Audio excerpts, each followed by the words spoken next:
The John Carpenter cameo isn't the only Easter egg in the Thing game, especially after Night Dive's remastered version. I'm going to cover everything I found in vivid detail so that more people can truly appreciate Night Dive's commitment to their research and effort to revive such a nostalgic gem, and many more to come.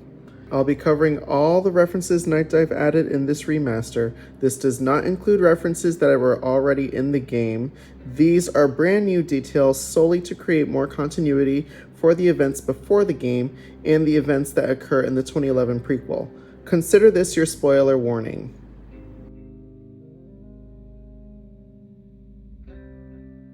It's been a while since I had made a video following up my thoughts on Night Dive making this remaster. I had a death in the family, then traveled all over the country, and had really wanted to wait before I gave my final thoughts on everything. And I have spent probably the last week non-stop playing this game. Not only were there changes to the visuals, but also huge improvements to the gameplay, including the flawed infection system.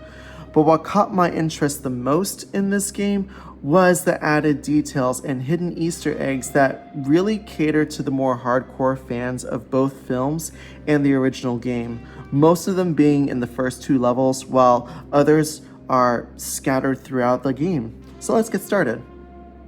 So from the start of the first level, we get our very first Easter egg that references the 1982 film, which is the US Outpost 31 sign just outside the side door. And from here, you're going to want to make your way into the server room. There's going to be a caution high voltage sign in the corner, which was visible in the 1982 film during Blair's meltdown. We have some good logo placement throughout the ruined hallways and in different levels of the game placed on large detergent containers. You'll notice the Kex engine logo, which is the computer graphics engine that was used to remaster this game. You'll notice on your left, a giant snowplow vehicle is smashed into the wall. This is of course the same snowplow that was used in the movie to destroy the US base. And once you reach the dead end at the end of the hall, turn right and you'll notice a door marked MT Gary's office. This is referencing military technician Gary, one of the final survivors of the first movie. I'd rather not spend the rest of this winter tied to this fucking couch! Now, since the infirmary is locked for now, we're going to go ahead and find the key in this giant pit. And as we make our way there, we're going to notice on our left the US helicopter used to fly to the Norwegian base. And we will also stop by the remains of the storage room that Blair was locked in. You'll notice the noose he fashioned, along with a yellow caution sign, both of which are featured in the original film. Making our way into the pit, to our right, we will find MacReady's pilot shack, to which we will find the chess wizard computer buried in the snow, the very same computer MacReady played at the start of the original film. Another logo placement here, this time from Night Dive Studios, the company that remastered the game. You'll find plenty of boxes with their logo throughout the game as well. Now this is an odd one. Once you walk into the shack, look up and you'll notice a giant poster of what looks to be a sports team called the Puckered Penguins. I have absolutely no knowledge or understanding of sports, so if you are more familiar with this, then please comment below as to what exactly this references. Alright, now we're going to head into Blair's lair. Make your way into the tunnel, wait until the cutscene ends or skip it, and fetch the key to the infirmary on the table behind you. And aside from the very obvious UFO in the room, which is a direct reference to the original movie, the only other Easter egg I could find in here was alien writing etched into the UFO. I'm not familiar with the hieroglyphics, but I thought it was a nice touch added. Again, if you know what exactly this references, feel free to comment below. And with the key in hand, we're going to make our way into the infirmary. Once in, have the engineer fix the fuse box to power on the lights, and there's several Easter eggs in this room, one of which is the computer Blair uses to estimate the infection rate, with its exact messaging on the screen. Beside the computer, paperweighted with a beaker, there is a photo of the Norwegians with the ice tomb, the same photo that Blair observes when MacReady returns from Thule Station. And the body that can be found in the corner is a redesigned asset. Now, based off of the outfit and the faint shading of the skin, I can only assume that this is Nall's. Since his death was off camera, I can see why the developers wanted to go ahead and showcase his demise.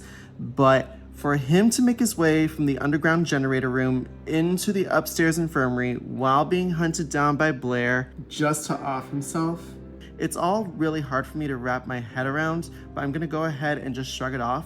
In my opinion, it should have been Norris, since his body would have been in the infirmary already, but whatever, moving on. By this point, after you discover the safe point, you're going to make your way outside where you will find a destroyed helicopter. This is, of course, the Norwegian helicopter that was trying to hunt Jed the dog. Further on, you'll discover the frozen body of Childs, and across from him is a chessboard, which is another reference to MacReady begrudgingly playing chess with an AI on his computer.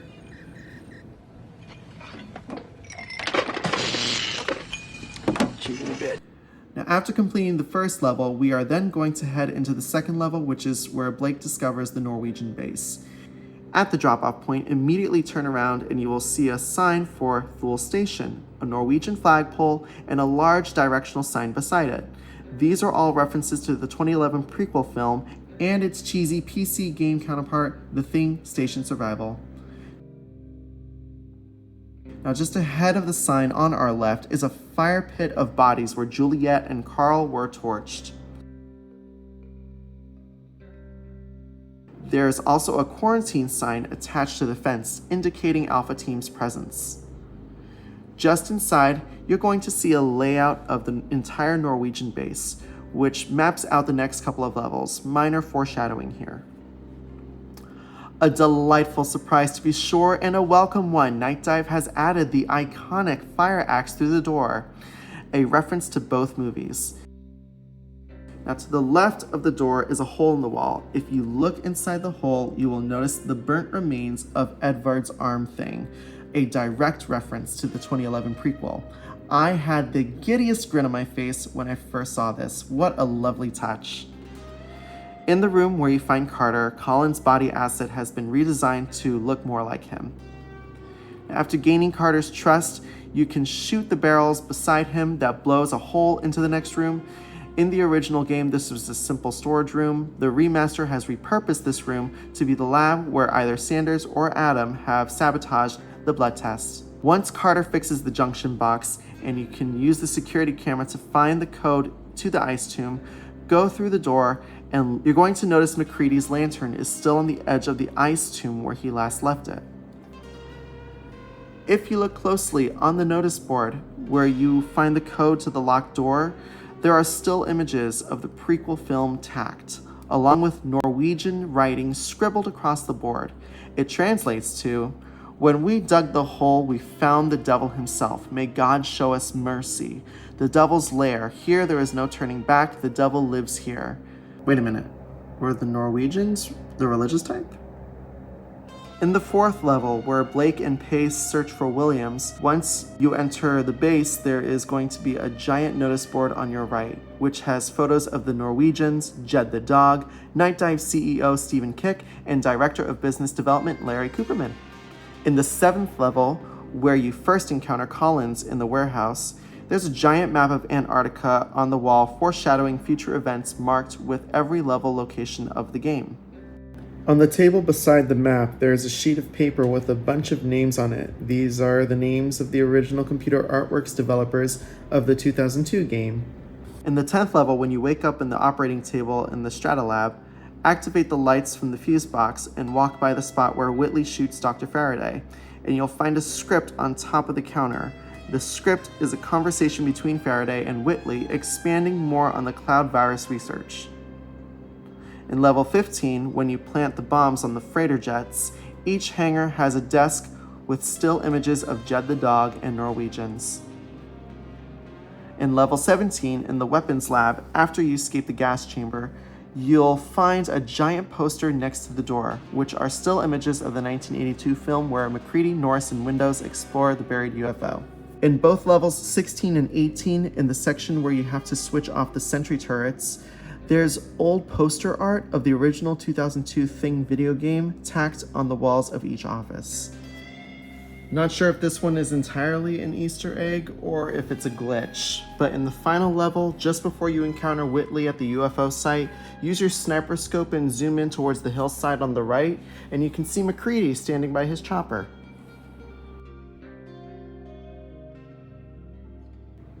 My overall thoughts. Now, if you're expecting one of these AAA remasters like Dead Space, Destroy All Humans, or Silent Hill 2, that's not this game. At the same time, it's not just a simple gloss over like any of the classic Star Wars ports. It's a little bit of both improved graphics and enhanced gameplay that significantly elevates the 2002 game. I will say the improved infection system is very noticeable, and it's so weird to experience, but at the same time so cool because these characters always transform at a certain spot in a certain level. Now I can have up to 5 members in my team since half of them wouldn't have scripted transformations, which is great in combat. Now, is it perfect? No. There are some instances where characters will still transform regardless of the outcome.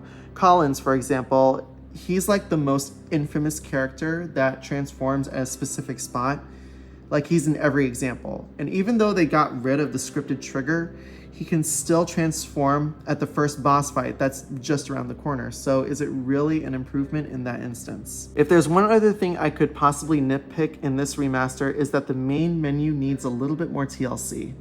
At least give us an option to have the original font. I feel like the 2002 main menu font and layout was more to character of the thing.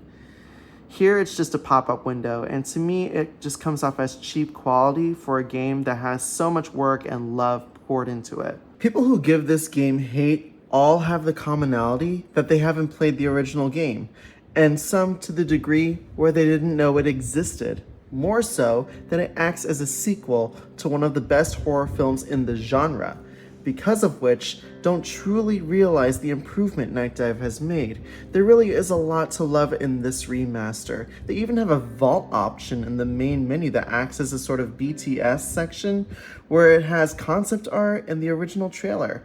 Stuff like this needs to be brought back into video games. The remaster doesn't disappoint. Not even in the slightest. The updated visuals and the buffed infection system make this rendition shine, and is comparatively Night Dive in day to the original. Night Dive, all I can say is thank you so much. Playing this game after all these years, it means the world for Thing fans and horror enthusiasts just like me. Thanks again for watching. If you really like this video, go ahead and subscribe, hit a like, and ring the bell to get a notification on my next video. Catch you later.